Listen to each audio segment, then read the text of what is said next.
हाँ जी, और किसी का कोई मसला है तो बता दें। अच्छा, एक ना कोशिश करें कि रेगुलर क्लास लिया करें। जो जो छुट्टी करता है ना, मतलब पूरे सेशन में अगर कोई एक आधा छुट्टी हो जाती है तो ये भी काबिल बर्दाश्त नहीं होती पूरे सेशन में।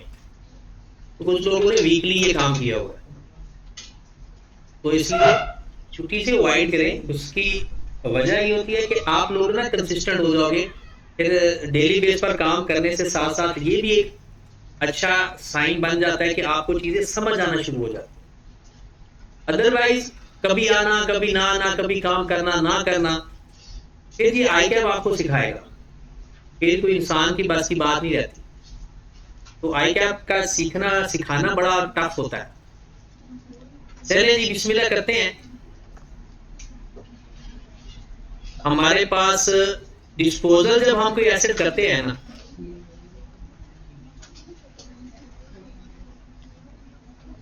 तो इसके दो तरह से डील किया जाता है। वो एसेट था कितने का, सपोज कर लेते हैं 200 का। वो एसेट था कितने का, वो एसेट बेचा कितने का, सपोज एट 120 का। वो इस्तेमाल कितना हो चुका था, सपोज एट 90 का। ये बातें हमें पता होती है। इसकी बुक वैल्यू कितनी आ जाएगी, जब 200 की कॉस्ट थी, 90 की एक्यूमुलेटेड डेप्शन थी, बुक वैल्यू कितनी आ जाएगी 110। 110 वाला एसेट आपने बेच दिया 120 का। 110 वाला एसेट 120 का बेच दिया। गेन हुआ लॉस, गेन हो गया। तो गेन कितना हुआ 10। डन। अब इससे आगे कैसे चलते हैं हम। अब एंट्री की बात करते हैं। इसकी दो तरह से एंट्री, या तो 4 एंट्रीज पास कर लो या सिंगल एंट्री पास। 4 एंट्रीज में क्या करेंगे, पहले जरा देखें जो एसेट बेचा कितने का था, नंबर 1 कितना इस्तेमाल हो गया, कितने का बेचा, और गेन आया या लॉस आया। वो एसेट था कितने का 200 का, इस्तेमाल कितना हो गया 90 का, बेचा कितने का 120 का। तो पहली एंट्री पास करते हैं disposal to asset. Disposal to asset या पीपीई कितने का, मतलब जो 200 का आपके पास एसेट मौजूद था वो अब नहीं रहा, तो क्रेडिट कर दिया। फिर वो इस्तेमाल कितना हो चुका था उसको भी खत्म करेंगे, अक्यूमुलेटेड डेप्रिसिएशन टू डिस्पोजल। कितने से 90 से। फिर उसके बाद उसको बेच के कैश कितना आया 120, तो कैश डेबिट डिस्पोजल क्रेडिट। अब हमने देखा कि हमें उसके ऊपर 10 का गेन आया, तो गेन हमेशा क्रेडिट होता है, गेन हमेशा क्रेडिट होता है, तो कर दो क्रेडिट। फिर तो एंट्री क्या पास होगी, डिस्पोजल डेबिट गेन या स्टेटमेंट ऑफ प्रॉफिट और लॉस। ये अगर आप 4 एंट्रीज पास करना चाहते हो, जो कि नहीं करनी, पेपर में इतना टाइम नहीं होता, तो बेहतर है इसको एक एंट्री में गुजारा करो।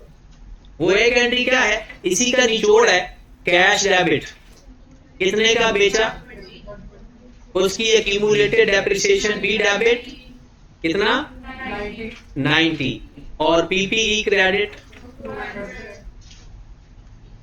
और जो गेन आया या लॉस आया एसपीएल के नाम से या गेन के नाम से। ठीक होगी बात। और कोई बात किसी ने पूछनी है तो पूछ ले, शर्माया ना करो, पूछा करो, सारी बातें आपको आती हैं। चलो टेस्ट में पता चल जाएगा। मंडे वाले दिन आपका इसका ना कॉस्ट का प्लस यहां तक जितना हमने पढ़ लिया इसका टेस्ट होगा। ठीक है, कोशिश करेंगे कि कल थोड़ा ज्यादा पढ़े, आज भी कोशिश तो करेंगे, लेकिन आज आपको पता है फ्राइडे का दिन है, तो कल इंशाल्लाह हम काफी ज्यादा पढ़ने की कोशिश करेंगे। तो कल जो छुट्टी करेंगे ना वो तो गया। हाँ जी, सवाल है किसी ने करनी है, ट्यूजडे को है सवाल। देखिएगा जो सवाल आपने किया है उसमें आपको इश्यू नहीं है तो फिर डायरेक्ट आगे चलते हैं। एक छोटा सा सवाल मैं आपको करवा दूं, फिर आगे चलते हैं। सवाल ये है कि आपके पास एक ब्रॉडऑन है 1/1/2021, कॉस्ट का ब्रॉडऑन है 400,000। सेम डेट को अक्यूमुलेटेड डेप्रिसिएशन का ब्रॉडऑन 150,000। ठीक होगी बात। और एट 1/4/2021 एसेट परचेज किया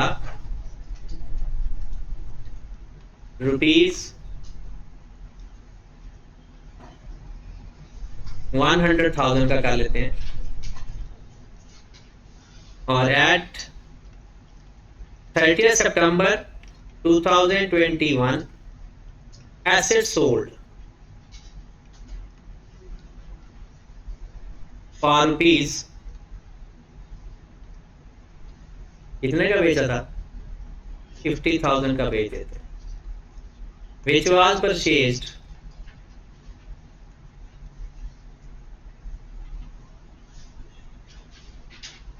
at 1/7/2018 for rupees 120,000 at 1/12/2021 another asset purchased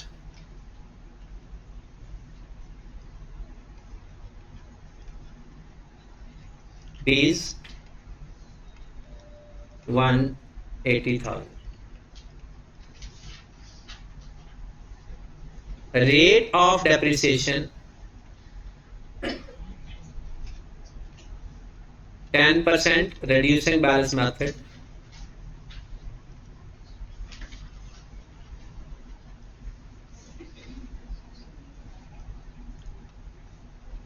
Year end is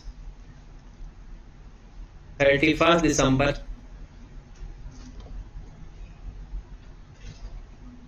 चलिए जी, सवाल नोट करें यहां तक।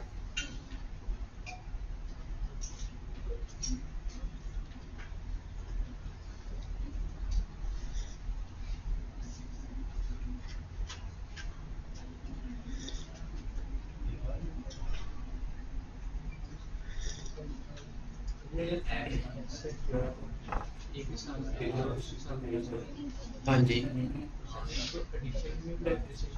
नहीं नहीं नहीं, एक ही दफा लेंगे ना, इसमें मर्जी ले, लेकिन वो ब्रॉड और माइनस डिस्पोजल नहीं होगा। क्यों? क्योंकि वो उसके अंदर है ही नहीं। उसके अंदर वो एसेट होते हैं जो पुराने खरीदे हुए। पहले नोट कर लिए तो मुझे बता दें। हो गया?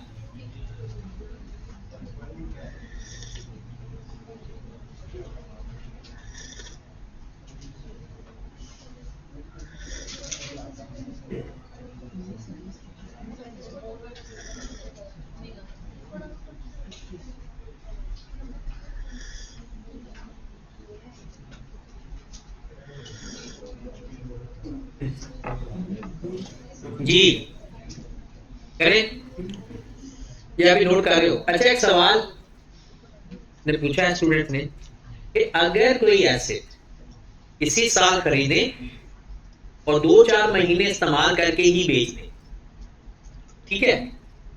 अब देखें, पहली बात तो ये है कि एक तो होता है कि याद करना चीजें, अच्छी बात है, याद करना बुरी बात नहीं है, अच्छी बात है, लेकिन समझ के याद करना। आपने प्रैक्टिकली सोचेंगे ना तो ये थोड़ा सा तो प्रैक्टिकल हो जाए, थोड़ा सा बस। एक एसेट आपने खरीदा, साल हमारा 1 जनवरी से लेकर दिसंबर तक, एसेट खरीदा मार्च में, 1 मार्च को, और 30 सितंबर को बेच दिया। बात समझ लगी? चलो 1 अप्रैल को कर लेते 6 महीने। 1 अप्रैल को खरीदा और 1 अक्टूबर को बेच दिया या 30 सितंबर को बेच दिया। वो एसेट हमारे पास रहा 6 महीने। अब 6 महीनों की जो डेप्रिसिएशन वैलिड बनती है उसके ऊपर, लेकिन प्रॉब्लम यह है कि हम इस साल एक एसेट खरीद भी रहे हैं और वही एसेट बेच भी रहे हैं। कुछ लोगों ने लगाया हुआ था रटा मेरी तरह कि भाई ब्रॉड और माइनस डिस्पोजल करते हैं, फिर एडिशन करते हैं, फिर डिस्पोजल करते हैं, बस सवाल होते ही है। तो मुझे बताएं पहला स्टेप और कुछ भी नहीं है। ब्रॉडो ने फिर एक एसेट खरीदा 5 मार्च को और बेच दिया 30 सितंबर को, और सारी इंफॉर्मेशन अभी नहीं है। तो मुझे बताओ ब्रॉड और माइनस डिस्पोजल करेंगे या नहीं? ब्रॉड और माइनस डिस्पोजल क्यों नहीं करेंगे? क्योंकि वो एसेट ब्रॉडर के अंदर मौजूद ही नहीं। वो तो एसेट इस साल खरीदा था। ब्रॉडर वो होता है जो आज से पहले सारे एसेट्स होते हैं, और जो उसके अंदर डिस्पोजल होता है वो भी पहले वाला होता है। ये तो इसी साल खरीदा था। अगली कहानी फिर हम करते हैं एडिशन और डिस्पोजल। तो क्या करें, 6 महीने एडिशन की भी डिडक्शन ले रहे हैं और 6 महीने डिस्पोजल की भी ले रहे हैं। कोई एक डेप्रिसिएशन 6 महीने की ले लो, क्या अपने लेजर के अंदर एडिशन और डिस्पोजल जाएगा? मतलब डेबिट होगा 5 मार्च को, 5 अप्रैल को, और 30 सितंबर को क्रेडिट होगा। वो होगा क्योंकि वो तो ट्रांजैक्शन हुई है, 2 ट्रांजैक्शन हुई है प्रॉपर 2 डेट को। लेकिन डेप्रिसिएशन फाइंड करते वक्त सिर्फ वो एसेट एक ही दफा आएगा, हम उसे लिख देंगे addition and disposal during the year, और उसके ऊपर 6 महीने की डेप्रिसिएशन अपने साल में। पहले ना पुराने जमाने में जब हम छोटे छोटे होते थे, उस वक्त ना एक पॉलिसी होती थी कि ऐसा एसेट जो ड्यूरिंग द ईयर कभी भी खरीदो, पूरे साल की डेप्रिसिएशन लेनी है, और अगर बेचो तो पूरे साल की डेप्रिसिएशन नहीं लेनी। पहले जमाने में ऐसा होता था कि वो लिख देता था बल्कि कि full depreciation charge in the year of purchase, no depreciation charge in the year of disposal. तो फिर हम करते थे कि चाहे जब मर्जी को खरीदता था कि जिस डेट को भी हम पूरे साल की डेप्रिसिएशन लेते। फिर थोड़ा सा जमाना एडवांस हुआ और ये काम अब हो गया मंथली बेसिस पे। लोग क्या करते हैं, जिस महीने में एसेट खरीदे वो महीने पूरे महीने की डेप्रिसिएशन लेते हैं। 10 तारीख को एसेट खरीदा पूरा महीना, 15 तारीख को एसेट खरीदा पूरा महीना, और जिस महीने बेचे उस पूरे महीने को छोड़ देते। तो फिर क्या अजम्पशन हुई, अगर डिस्पोजल और एडिशन ड्यूरिंग द मंथ हो तो समझा जाएगा पहली दिन हुआ है, एडिशन भी और डिस्पोजल भी। अगर डेट 10 तारीख, 15 तारीख, 8 तारीख, 16 तारीख बताई हुई है तो फिर क्या करना है, अगर खरीदा है तो पूरा महीना काउंट कर लो, और अगर बेचा है तो उस पूरे महीने को छोड़ दो।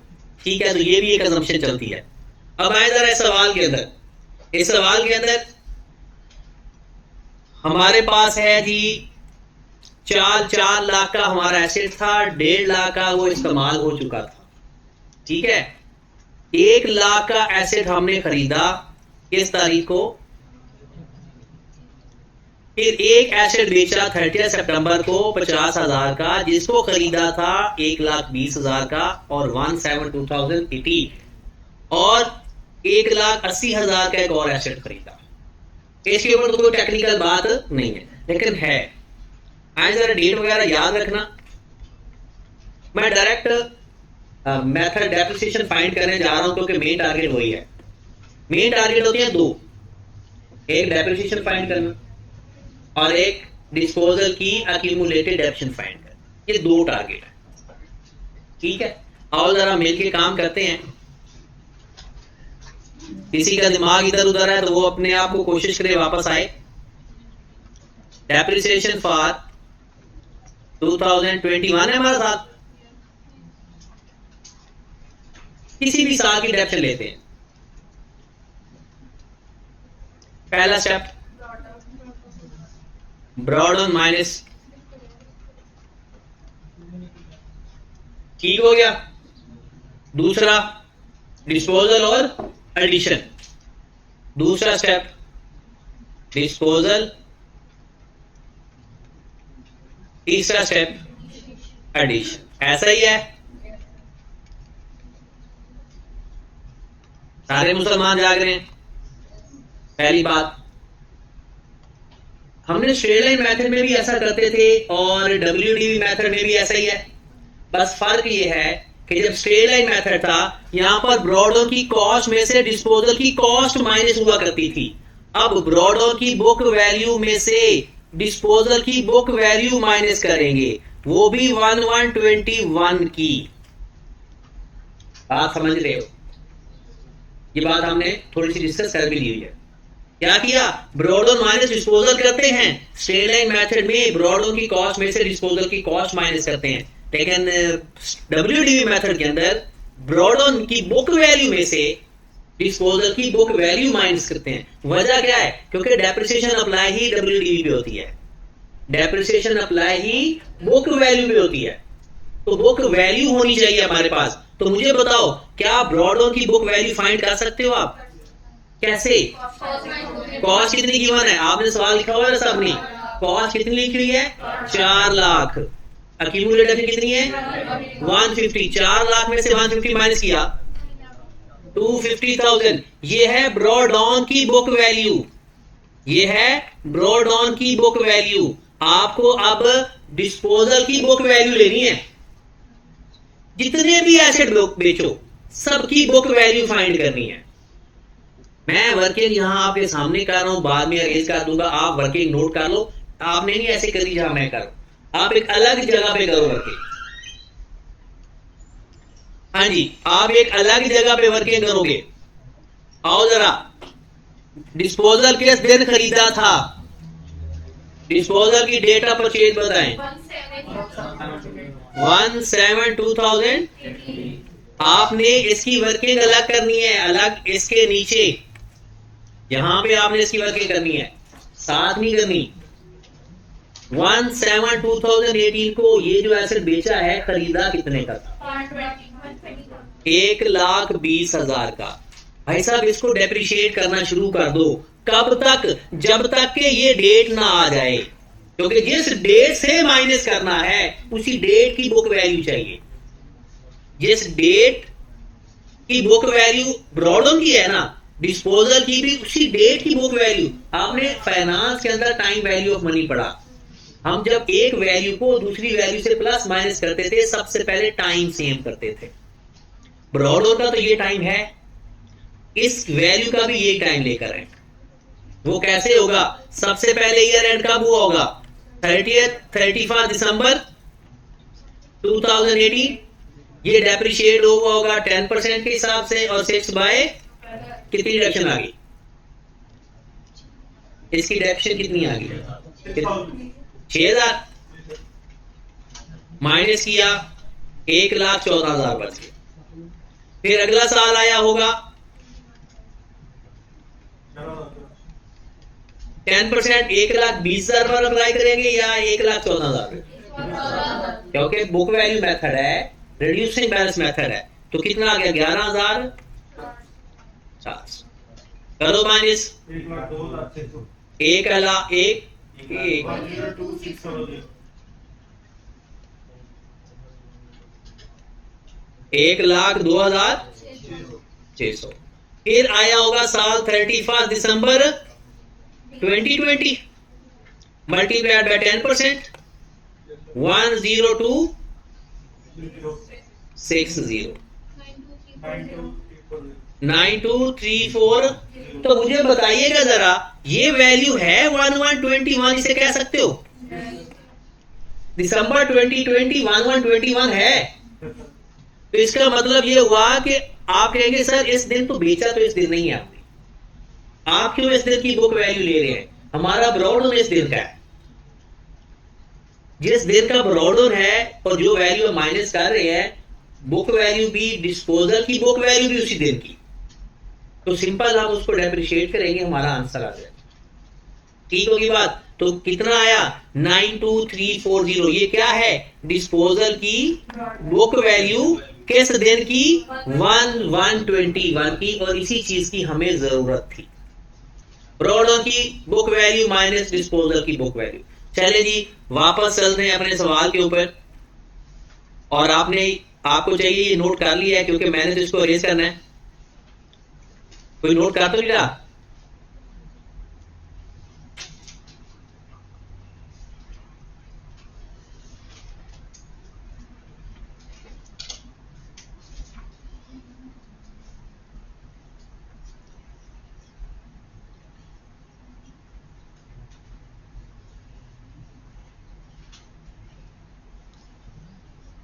चलिए जी, आपका सवाल हो गया, समझो फिर।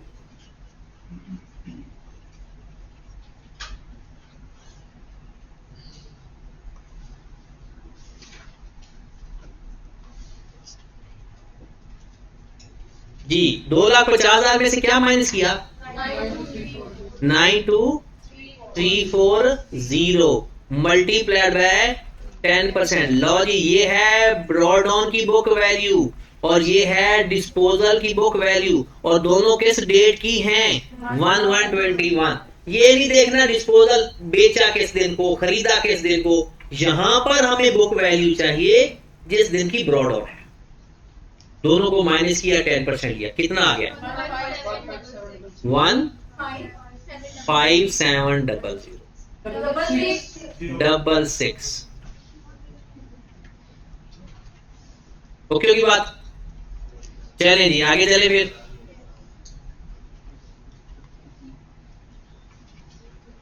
नेक्स्ट डिस्पोजल पे चले। डिस्पोजल का डेट क्या है? 30 सितंबर 21। मैंने कहा था डिस्पोजल की वैल्यू यहां से लिया करें, क्योंकि स्ट्रेट लाइन मेथड हो तो यहां कॉस्ट पड़ी होती है, और रिड्यूसिंग बैलेंस मेथड हो तो यहां पर बुक वैल्यू पड़ी होती है। तो ये वैल्यू है 92340 मल्टीप्लाइड बाय 10% मल्टीप्लाइड बाय 9/12। कितनी वैल्यू आ गई? 6925। फिर एडिशन का डेट बताएं। एक है 1421 और एक है 11221। 1421 की वैल्यू क्या है? 1,00,000 मल्टीप्लाइड बाय 10% मल्टीप्लाइड बाय 9/12, 7500। दूसरे की वैल्यू क्या है? 1,80,000 मल्टीप्लाइड बाय 10% मल्टीप्लाइड बाय 1/12, 1500। लो जी, ये मेरे पास आ गई डेप्रिसिएशन फॉर द ईयर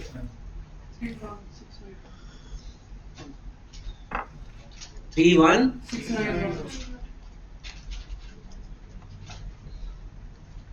किसी को नहीं समझ लगी तो पूछ ले।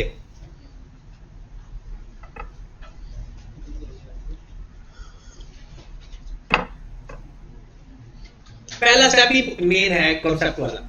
ब्रॉडो की बुक वैल्यू में से डिस्पोजल की बुक वैल्यू किस डेट की माइनस करते हैं। डन। सवाल हमारा समझो हो गया। हमें दो चीजें चाहिए होती हैं, एक डेप्रिसिएशन फॉर द ईयर, एक जो एसेट बेचा है उसकी एक्यूमुलेटेड डेप्रिसिएशन। मैं देखता हूं आपकी कॉमन सेंस का कमाल। मुझे चाहिए, आपने तो वर्किंग की, मैंने रेज कर दिया ना, आपके पास तो वर्किंग है ना? चले, नहीं भी है, मेरे पास भी है, मैं भी कहीं से देख लेता हूं। चले जी, मुझे चाहिए एक्यूमुलेटेड डेप्रिसिएशन ऑफ डिस्पोजल। ऐसा है कि कोई एक्स्ट्रा वर्किंग की जरूरत नहीं है, जो आपके पास डाटा है वहां से फाइंड हो सकती है। हर बंदा, पहले आपके पास 1 मिनट का टाइम है, जो एसेट बेचा उसकी एक्यूमुलेटेड डेप्रिसिएशन फाइंड करें। जल्दी करो जरा।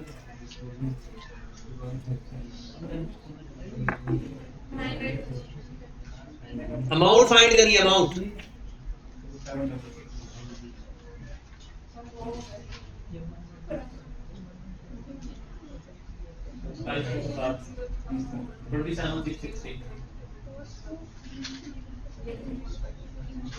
यही है 27,663।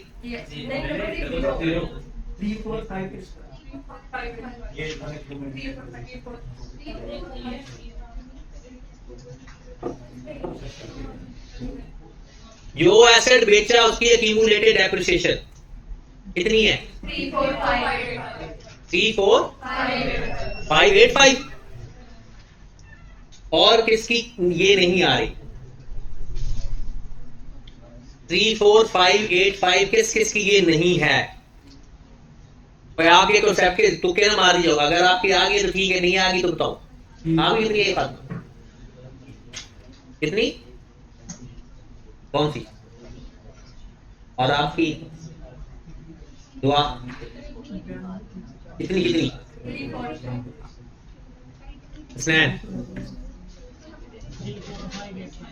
345 चलो इधर देखो जरा, कोई आ जाओ वापस। अहमद देखो जरा। ओ भाई मेरे, अक्यूमुलेटेड डेप्रिसिएशन होती है जब से एसेट खरीदा और जब बेचा। जो अभी मैंने वर्किंग करवाई थी वो भी डेप्रिसिएशन हर साल आ रही थी, वो सारी प्लस कर लो और उसके अंदर ये वैल्यू ऐड कर दो, क्योंकि ये भी तो डिस्पोजल की डेप्शन है। जो पिछली डेप्शन फाइंड की थी वो की थी इस साल के शुरू तक, इस साल के शुरू तक, और ये जो वैल्यू है ये इस साल की डेप्रिसिएशन है। या एक और तरीका बताने लगा, एसेट की कॉस्ट कितनी थी? 1 लाख, और ये आपने बुक वैल्यू भी तो फाइंड की थी, माइनस कर दो 9234, और कॉस्ट में से बुक वैल्यू माइनस कर दो, कॉस्ट में से बुक वैल्यू माइनस कर दो, क्या फाइंड होता है? अकीमुल कितनी आई? पहले इसको करो 2766, लेकिन ये डेप्रिसिएशन की अमाउंट साल के शुरू तक की है, इसके अंदर ये वैल्यू ऐड करनी पड़ेगी फिर जाकर पूरी बनेगी। तो कर लो ऐड, तो इसमें प्लस कर देंगे 6925, तो क्या आंसर आ गया? 34585। हाँ जी, किसी को नहीं समझ लगी तो पूछे, क्योंकि अब ये सब अपना ना वो मटेरियल इकट्ठा नहीं करना, और खास तौर पर वो लोग जिनकी कमिटमेंट है नेक्स्ट वीक, वो ये ना सोचे एक दफा हम वो काम कर लें तो बाद में हम बहुत अच्छा पढ़ेंगे। देखो जितनी देर यहाँ पर बैठे हो तरोताजा होकर बैठो, यहाँ तो समझ लो बैठ के, चलो घर में ना करो, यहाँ पर समझो, जो चीज नहीं समझ लगी पूछो। डन। अब इसकी जर्नल एंट्री भी पास हो सकती हैं, इसके लेजर्स भी बन सकते हैं, जो मर्जी करना चाहो इसका किया जा सकता है। लेकिन एक चीज मैंने आपको बतानी है, वो है एक्सट्रैक्ट, वो जरा समझ लीजिए। करना क्या है, लेजर बनाने आते हैं सबको, तो एक दफा लेजर भी बना लो, पीपीई का लेजर।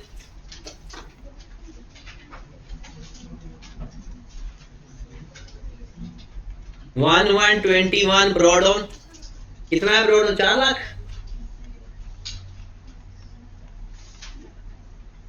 1421 एडिशन है 1 लाख। फिर 11021 को हमारा एडिशन है 1,20,000, 80,000। अच्छा डेट 112 180,000, ठीक होगी बात। अब हमने डिस्पोज किया है एसेट के स्टेट को 30 सितंबर बोला करो, 39 ही बोलते होते, वो 39 है, वो बंदा कुछ और 39 समझ लेता है। डिस्पोजल, उसकी कॉस्ट लिखेंगे जी, book value, reducing balance method है, कॉस्ट लिखी जाती है, क्योंकि ये लेजर बन रहा है, इसमें मेथड का कोई रोल नहीं है, ये कॉस्ट पे लेजर बन रहा है। तो कितनी कॉस्ट? 1,20,000। कोई और कुछ तो कुछ नहीं किया आपने, चलो फिर 6,80,000।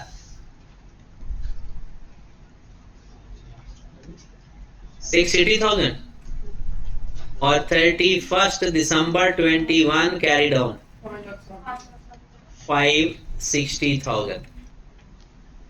लेजर बन गया। अब बनाया अक्यूमुलेटेड एक्शन का लेजर, बना लेते हैं। अक्यूमुलेटेड डेप्रिसिएशन को प्रोविजन फॉर डेप्रिसिएशन भी कहते हैं।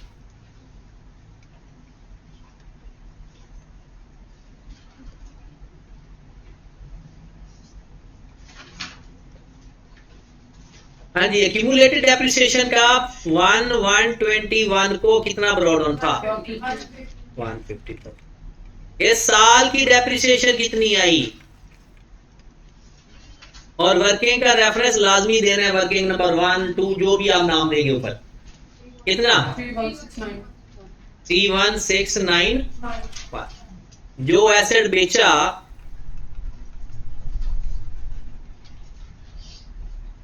उसकी एक्यूमुलेटेड डेप्रिसिएशन आपने सबको क्लास को किया था 34,585। इसकी भी कहानी क्लोज। ये कितना आ जाएगा? 181। 181691 31st December 21 carried on 147 यहां तक सिलसिला सही जा रहा है। आगे क्या करना है, हमने डिस्पोजल का भी लेजर बना लेते हैं।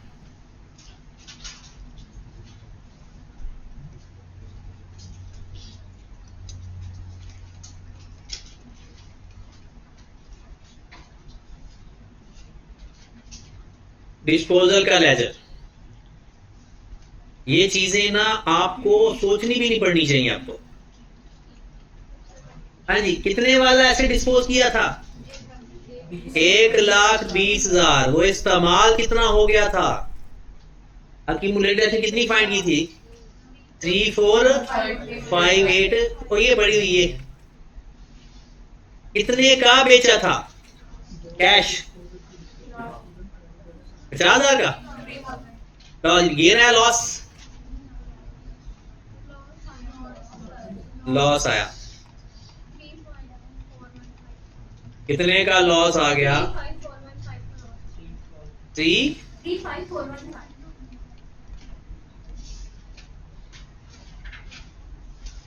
आप सारी इंफॉर्मेशन तो आ गई, कैश की जर्नल एंट्री पास करके दे सकते हो। चलो जरा 3 मिनट के अंदर इसकी एंट्रीज पास हो जानी चाहिए।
हाँ जी, जनरल एंट्रीज के लिए एक तो एक कॉलम बनता है डेट का, एक पर्टिकुलर, रुपीस। सबसे पहले ब्रॉडो की कौन एंट्री पास करवाएगा? तो फिर 14 पे चले।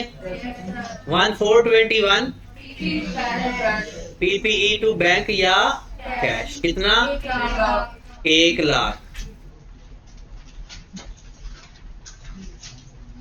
फिर उसके बाद 30 सितंबर 21। 30 सितंबर 21 में 4 एंट्रीज पास करना चाहते हो, ये एक ही कंपाउंड। कंपाउंड एंट्री में हमारे पास कैश कितना आया? कितना? 50,000। हमारी एक्यूमुलेटेड एप्रिसिएशन कितनी? 34,585। हमारा लॉस क्या था? 31,545। और एसेट कितने का था? ये है जनाब कंपाउंड एंट्री डिस्पोजल की। डन। उसके बाद हमारा आया 1/12/21 पीपीई टू कैश। 180,000। जब सारी ट्रांजैक्शन की एंट्री पास हो जाए तो आखिरी एंट्री कौन सी होती है? डेप्रिसिएशन।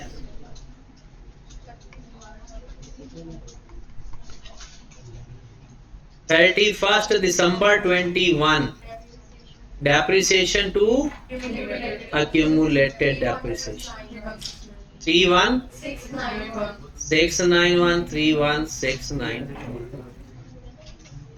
ओके, कोई बात पूछनी है तो पूछें, वरना फिर इसके अगले कॉन्सेप्ट, आज एक छोटा सा कॉन्सेप्ट डिस्कस करते हैं, फिर सवाल पे चलते हैं। जी क्या बनता है? लॉस की वैल्यू गलत है। 35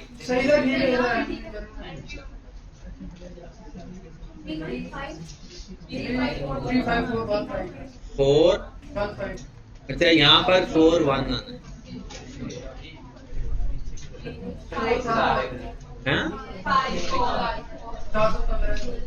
अच्छा, 35,415।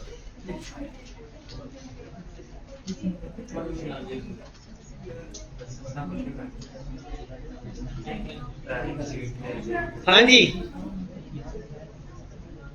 ओके है। अब बताएं, इसके चलिए अगले कॉन्सेप्ट पे। छोटा सा कॉन्सेप्ट है, आपने इस सवाल अपने सामने रखना है और मैंने आपको एक्सट्रैक्ट समझा देना है।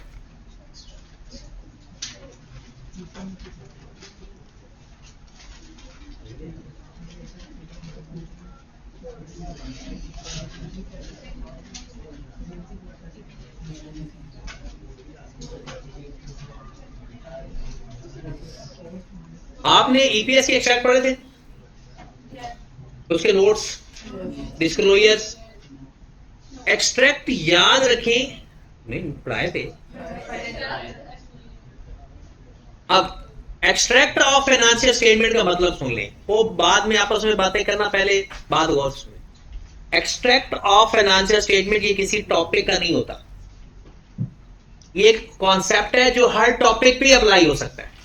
IAS 16 पे हो सकता है, IAS 33 पे हमने पढ़ा, IAS 23 पढ़ेंगे, IAS 36 पढ़ेंगे। एक्सट्रैक्ट का लफ्जी मतलब ये होता है कि आपके सवाल में वो चीजें एक्सट्रैक्ट करें जो आपकी फाइनेंशियल स्टेटमेंट में जाकर रिपोर्ट होनी है। वो चीजें यहां से निकालें जो कहां जानी है? Financial statement. अब फाइनेंशियल स्टेटमेंट बताता हूं तो भी आपकी शक्ल बनी हुई है। फाइनेंशियल स्टेटमेंट का मतलब SPL, SOFP। SPL अगर वो कह दे कि भाई मुझे सिर्फ SPL का एक्सट्रैक्ट चाहिए, फिर SOFP का नहीं बनाएंगे। अगर वो कह दे SOFP का चाहिए तो SPL का नहीं बनाएंगे। अगर कह दे फाइनेंशियल स्टेटमेंट का चाहिए, दोनों बनाएंगे। बात पता चल गई? तो अगर उसने कह दिया extract of the financial statement, तो इसका मतलब है हमने SPL मतलब स्टेटमेंट ऑफ प्रॉफिट और लॉस का भी एक्सट्रैक्ट बनाएंगे और SOFP का भी बनाएंगे। बनाते कैसे हैं? यहां पर सबसे पहले कंपनी का नाम लिखेंगे, फिर लिखेंगे स्टेटमेंट ऑफ प्रॉफिट और लॉस,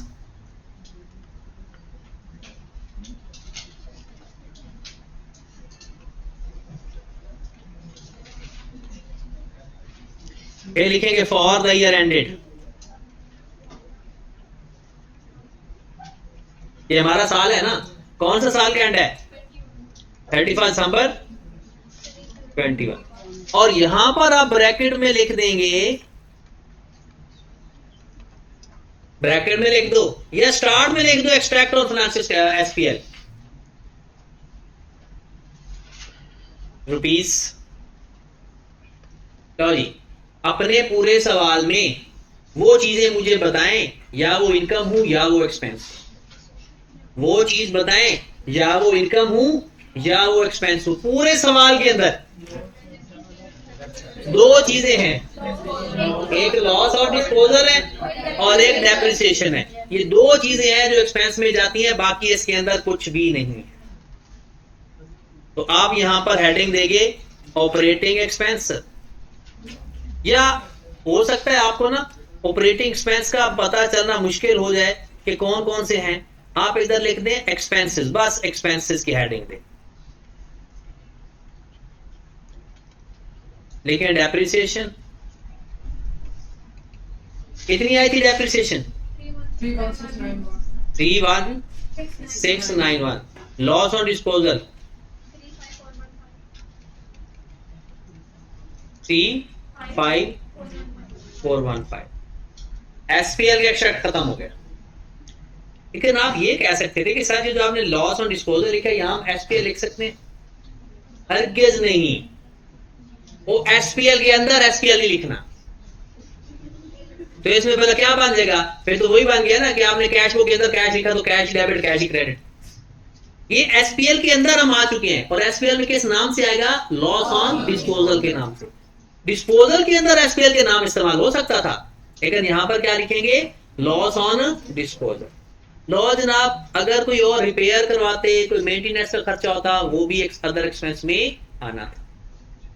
ठीक है, अब बनाएं एक्सट्रैक्ट किसका? एसओएफटी का, फाइनेंशियल पोजीशन का। जी, कंपनी का नाम आएगा,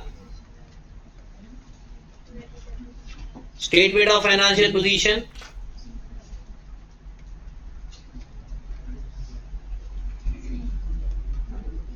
और आप क्या बना रहे हो उसका? एक्सट्रैक्ट। एक्सट्रैक्ट का दोबारा मतलब मैं बताऊं, वो बैलेंस लिखें जो कोई non current asset, sorry assets, equity या liability. Asset, equity, liability, asset, equity, liability. बताएं, आपके सवाल के अंदर कोई एसेट का जिक्र हो रहा है? हो रहा है। किसका? पीपीई का। क्या पीपीई की कॉस्ट लिखी जाती है या कॉस्ट माइनस एक्यूमुलेटेड ऐसे लिखा जाता है? और जब आप लोग, एक जमाना था कि आप पीएससी करते थे, फाइनल अकाउंट के अंदर क्या लिखते थे? Cost minus accumulated action, cost minus accumulated action. तो आप भी वही करो, हेडिंग दोगे, हेडिंग आएगी non current asset, non current assets,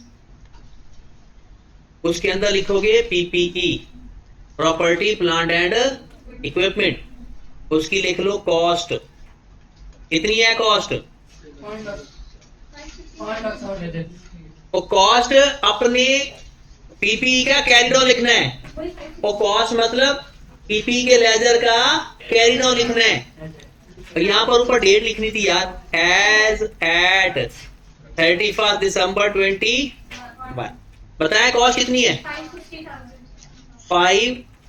ये कौन सी वैल्यू है भला? लेजर का कैरी डाउन, ईयर एंड वाली बात, लेस अक्यूमुलेटेड डेप्रिसिएशन।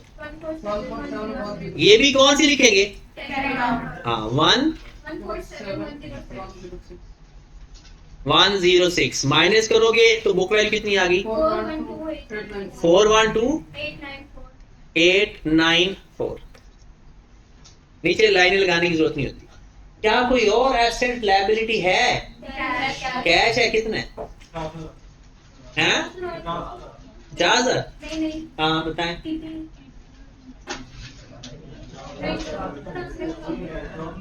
हाँ ढूंढे ढूंढे, कैश कितना है?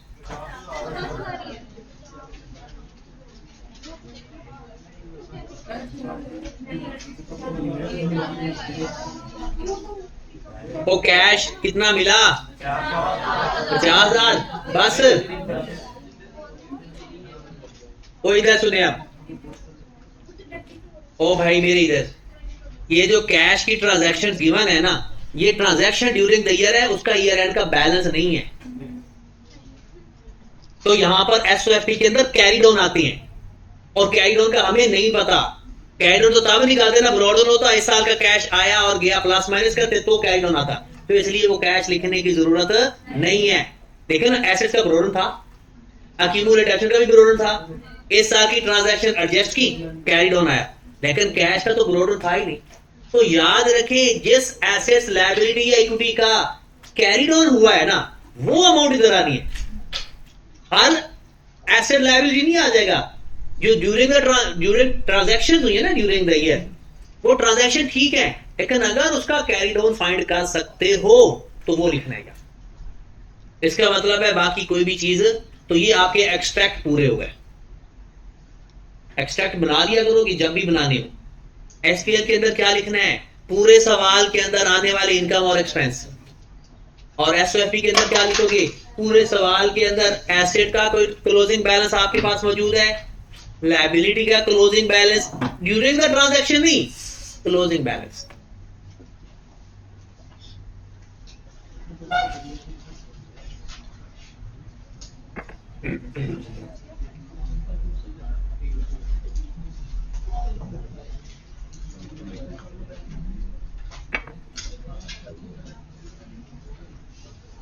चले जी, एक्सट्रैक्ट हमारे हो गए, आगे चलते हैं। एक छोटा सा सवाल करते हैं। अच्छा, सवाल में ऑफर कर रहा हूं, जो कहोगे वही करवा दूंगा। या तो 2 साल के अकाउंट कर लेते हैं, दोनों सालों में एक एक डिस्पोजल, या एक ही साल में 2 डिस्पोजल कर लेते हैं।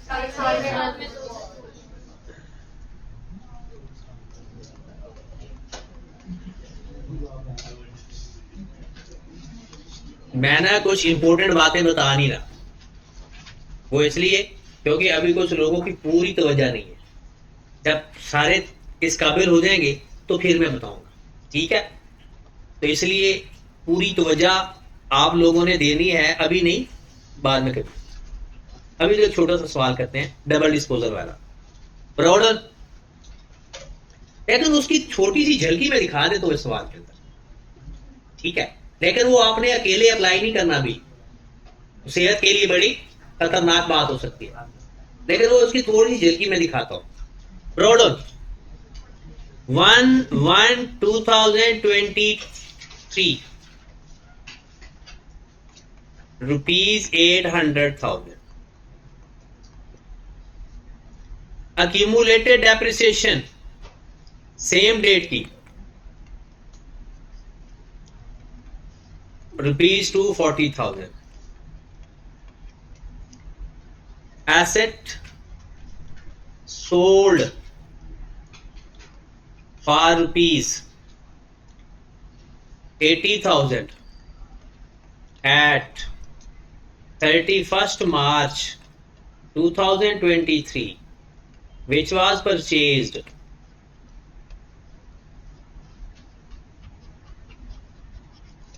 at 1/1/2019 कर लो, for ₹150,000 at 30th June 2023, assets sold for ₹50,000, which was purchased at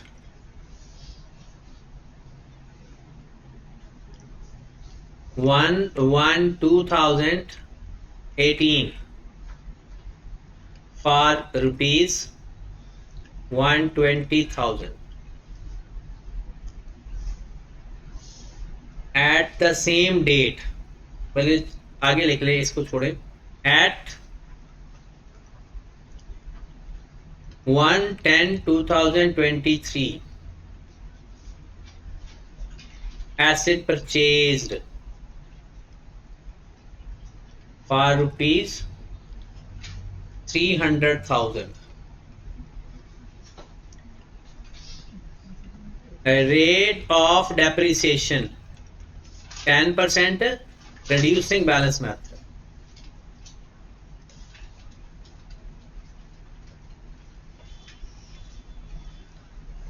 और ईयर एंड है जनाब आपका 31 दिसंबर।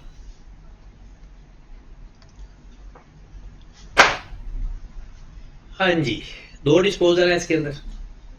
तरीकाकार हमारा वही, क्या डेप्रिसिएशन फाइंड करते वक्त क्या करते हैं, ब्रॉडन माइनस वो 1 डिस्पोजल हो, 2 डिस्पोजल हो, जितने भी हो, ब्रॉडन माइनस डिस्पोजल। अगली कहानी क्या है अहमद, अगर स्ट्रेट लाइन मेथड है तो ब्रॉडन की कॉस्ट में से डिस्पोजल की कॉस्ट माइनस।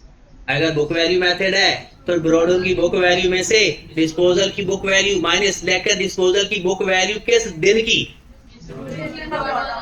साल के शुरू की। बाकी जो उसने कभी कभी ना कोई बुक वैल्यू दे भी देता है, छोड़ दे उसकी बुक वैल्यू को, अपनी बुक वैल्यू पे फोकस करता है। ठीक है, किस दिन की बुक वैल्यू माइनस करनी है, फिर आगे तो कहानी खत्म हो जाती है। और फिर आगे डेप्रिसिएशन फाइंड करते वक्त वही डाटा ले लेते हैं। आओ जरा डेप्रिसिएशन फाइंड कर लें। फिर पहले तो यहां पर आप देखें कि ब्रॉडर की बुक वैल्यू तो आपके पास है, इन दोनों को माइनस करेंगे तो ये ब्रॉडर की बुक वैल्यू आ जाएगी कितनी, 5 लाख। इसमें से डिस्पोजल की बुक वैल्यू माइनस करनी है। डिस्पोजल दो है, एक हमने किया 80,000, 1,50,000 वाला है, और एक है 1,20,000। दो डिस्पोजल है। अब इनकी बुक वैल्यू फाइंड करनी है कब तक, जिस दिन बेचा या 1123, क्योंकि माइनस उस दिन कर रहे हैं। तो आओ जरा इसकी बुक वैल्यू फाइंड कर लें, क्योंकि पहला तो आप टारगेट ही यही है ना। तो इस बात की समझ आना बहुत जरूरी है आप लोगों को। और मैंने कहा था ना कि जो छोटी सी झलकी दिखानी है, लेकिन वो पूरी झलकी अभी नहीं दिखाऊंगा। बताया जरा डेप्रिसिएशन, बल्कि एक्यूमुलेटेड डेप्रिसिएशन की वर्क करने जा रहे हैं। डिस्पोजल खरीदा किस दिन, नहीं खरीदा किस दिन, पहला 1 कितने का, 1 लाख। वो पहला साल का बैंड हुआ होगा, पहला साल का बैंड हुआ होगा 31 दिसंबर 19। आपने इसका 10% लिया होगा तो डेप्रिसिएशन आई होगी 15,000। बुक वैल्यू कितनी आ गई होगी, 135,000। अगला साल 31 दिसंबर 20 मल्टीप्लाइड बाय 10%, 13,500। क्या 13,500 के बाद क्या वैल्यू क्या आ रही है, 121,500। फिर साल एंड हुआ 31 दिसंबर 21 मल्टीप्लाइड बाय 10%। वो बुक वैल्यू मेथड इसलिए उसी वैल्यू पर अप्लाई कर रहे हैं। स्ट्रेट लाइन होता तो ओरिजिनल कॉस्ट कितना, 12,150 109,350। फिर आ गया 31 दिसंबर 22 मल्टीप्लाइड बाय 10%, 109,350 कितना, 98,415। रुक जाइए जाए, 131 दिसंबर 22 आ गया और यही 1123 है। वो बंदा जज्बात में आके रुकता भी नहीं है। ठीक है, साथ वाले दूसरे की भी कर ले बुक वैल्यू फाइंड। चलो जी, दोनों की बीवी फाइंड कर लो। वो क्या था, एक की बीवी रेड से, दूसरी की बीवी काली पेन से। 1118 थोड़ी पुरानी है ना जी, 1,20,000। 31 दिसंबर 18 मल्टीप्लाइड बाय 10%, क्या बुक वैल्यू आई, 12,000। कितना बच गया, 1,20 माइनस 12, 1,08,000। अगला साल का बैड हुआ 31 दिसंबर 19 मल्टीप्लाइड बाय 10%, 10,800। कितनी वैल्यू आ गई, 97। 31 दिसंबर 20 multiplied by 10%, 9720। 87480। 31 December 21 multiplied by 10%, कितना, 8748। 31 कितना आ गया, 78732। जाएंगे अभी, रुक जाए, जाते जाएं क्योंकि हमने पहुंचना है 31 दिसंबर 20 10%, 7873। वो 0.2 को रहने देते हैं जी, 708 5 और पहुंच गया दोनों बुक वैल्यू पे।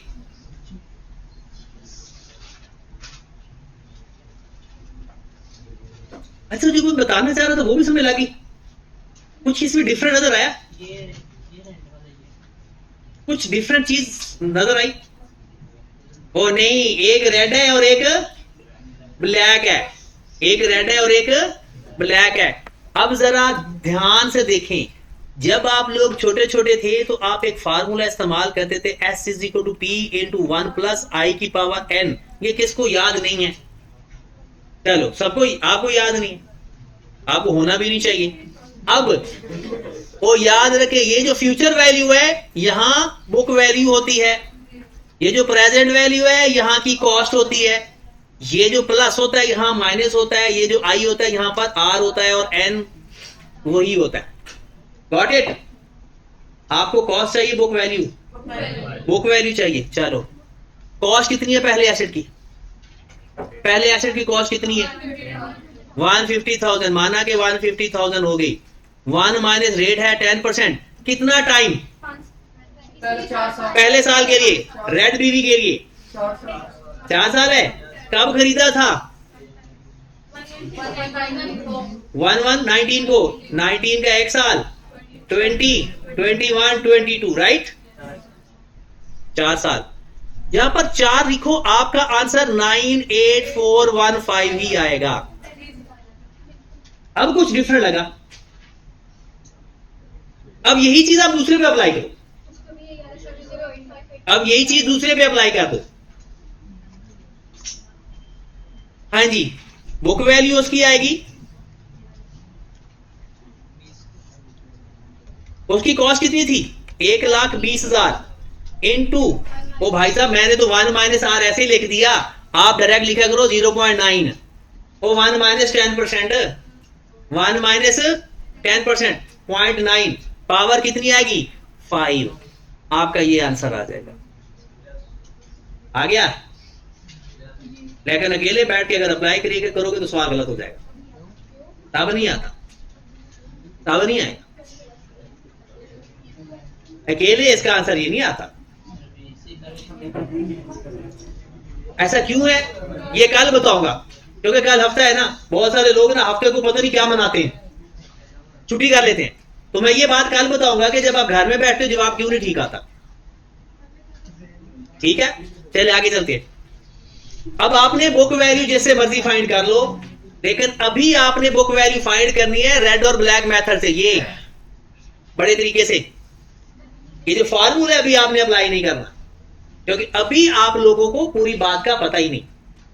अभी मैं एक और सवाल लिखूं, आपका जवाब बराबर नहीं आएगा, इसलिए ये तब जवाब बराबर आएगा अभी अगर आपके साल पूरे पूरे हो, जैसे 4 साल 5 साल। अगर टाइम आ गया ना 4.5 साल, टाइम आ गया 4.25 साल, मतलब अगर आपके फार्मूले के अंदर महीने आ गए ना, तो ये सवाल आपका फिर उसके लिए मैं अभी नहीं बता रहा, मैं वो कल बताऊंगा। वो कहते हैं ना नेक्स्ट एपिसोड। हाँ बताओ, किस किस ने घर जाना है कल? किस किस का छुट्टी का प्लान पहले ही था? सही से बता दो। अच्छा चले करें छुट्टी फिर। और मजे की बात यह है कि वो तरीका आप किसी और से वो एपिसोड सुनोगे तो सही समझ नहीं लगेगी, वो देखनी पड़ेगी। पोस्टपोन नहीं करो, पहले दिया आगे। और अब ना ईद तक चाहे कोई भी सब्जेक्ट है, चाहे कोई कोर्स पढ़ रहा है, मैं अपने सब्जेक्ट से बात करूं, बाकी टीचर्स की तो अपनी प्लानिंग है। ईद तक आपका हर दिन बड़ा इंपॉर्टेंट होगा, देख लेना हर दिन कोई ऐसी चीज होगी, आपको मजा तो आएगा, जाहिर सी बात है चीजें हमने इस तरह से, लेकिन जो छुट्टी करेगा ना वो उस मजे से महरूम हो जाएगा। और आपको पता है मैं अब ये चीजें कहीं अपलोड भी नहीं कर रहा और करनी भी नहीं है। हाँ जी, सवाल हो गया फिर हमारा, बुक वैल्यू आ गई ना। आओ जरा अपना सवाल करने जाते हैं। पहला काम हमारा होता है डेप्रिसिएशन फॉर 2021-23। पहला step brought on minus disposal 1123। जी मेरे भाई, ब्रॉड ऑन की बुक वैल्यू कितनी थी? 5,60,000। अब दो डिस्पोजल है तो दो बुक वैल्यू माइनस करो, दो डिस्पोजल है दोनों बुक वैल्यू, और वो दोनों 1123 की आपके पास है। बताओ पहली कितनी है 98415, दूसरी कितनी है 70859 मल्टीप्लाइड बाय 10%। जी मेरे भाई 39073। अब आ जाए डिस्पोजल पे आ जाए, और ये बातें तो आपको वैसे डिस्पोजल दो है, पहले की डेट क्या है, डेट बताओ। एक बेचा है 31 मार्च को और दूसरा बेचा है 30 जून को। मार्च वाला बेचा है उसकी बुक वैल्यू क्या है, मार्च वाले की book value 98415 multiplied by 10% multiplied bye 3/12, तो यहां से वैल्यू उठानी होती है।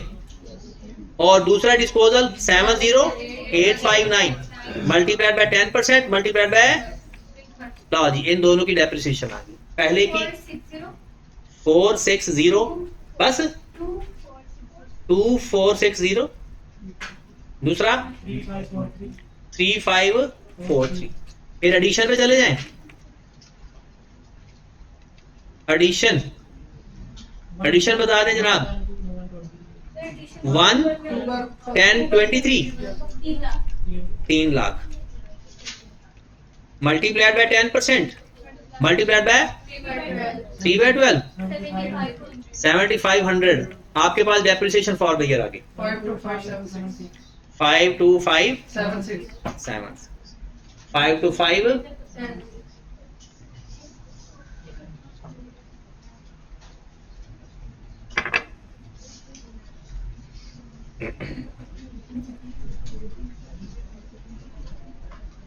जी क्लियर। अब दो चीजें हमें चाहिए, दो डिस्पोजल है उनकी एक्यूमुलेटेड एक्शन वो फाइंड हो चुकी है। ऐसा करेंगे उनकी कॉस्ट भी दोनों की हमारे पास है, दोनों की बुक वैल्यू भी है, उनको कर देंगे माइनस, और ये जो डेप्रिसिएशन है इस साल की वो भी उसके अंदर ऐड। डन। चलिए कौन बताएगा ये दोबारा, अहमद बताएगा। जी अहमद भाई, किसी भी डिस्पोजल की एक्यूमुलेटेड एक्शन कैसे फाइंड करेंगे आप, बता मैंने अभी तो बताया। क्या क्या क्या सारा मैं हर एक एक लफ्ज लिखने के बाद पूछ रहा हूं भाई, नहीं समझ लगी तो पूछो। नहीं क्या पूछना क्या चाह रहे हो, ये तो सारा वही दोबारा वही कर रहे हैं। कोई और कौन है ऐसा जिसको ये सब समझ नहीं लगा? बस एक ही भाई साहब है। एक दो बताते रहिए, शर्माते रहते हो, वो पूछा करो, हो सकता है आपकी वजह से किसी और का भला हो जाए। अच्छा इधर है, हमारे पास एक्यूमुलेटेड डेप्रिसिएशन चाहिए ना हर की। ये देखिए जो हमारे पास पहला एसेट था उसकी कॉस्ट क्या थी 150,000, और हमने उसकी बुक वैल्यू फाइंड की थी 9841। इसको माइनस किया तो ये उसकी एक्यूमुलेटेड डेप्रिसिएशन आएगी साल के शुरू तक। कितनी आई, इनको माइनस किया तो कितनी एक्यूमुलेटेड एक्शन आई? वैसे तो आप इनको माइनस करके डायरेक्ट प्लस कर दोगे 51585, और इसके अंदर ये वैल्यू क्यों ऐड कर रहे हैं, क्योंकि 51585 में इस साल की डेप्रिसिएशन मौजूद नहीं है। दोनों को प्लस करेंगे तो हमारे पास टोटल डेप्रिसिएशन आएगी। यहां तक कितने टाइम की आई, साल के शुरू तक। ये जो अगले 3 महीने है ये होगा एक्यूमुलेट हो जाएगी। दूसरा एसेट की भी एक्यूमुलेटेड एक्शन, उसकी कॉस्ट थी 1,20,000, और ये आपने साल के शुरू में उसकी बुक वैल्यू फाइंड की थी 70,859 49141 प्लस ये प्लस कर देंगे कितना 3543।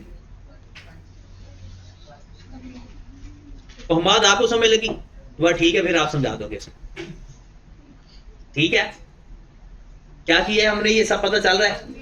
अब सवाल हो गया, जो जो चीजें चाहिए थी वो कंप्लीट होगी। आप चाहे लेजर बनाओ, चाहे जनरल एंट्रीज पास करो, चाहे एक्सट्रैक्ट बनाओ, जो जो करना है वो आप कर सकते हो। ठीक होगी बात।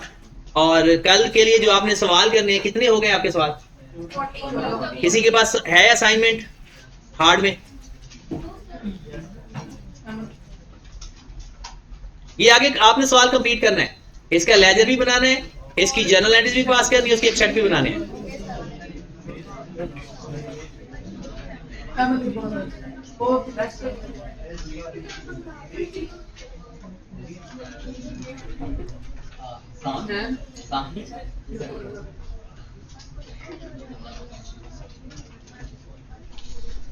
फोर्टीन तक हो गया।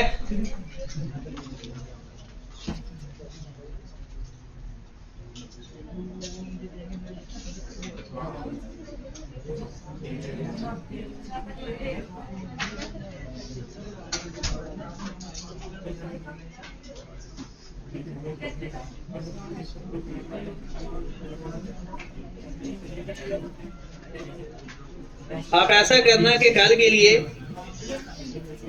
Question number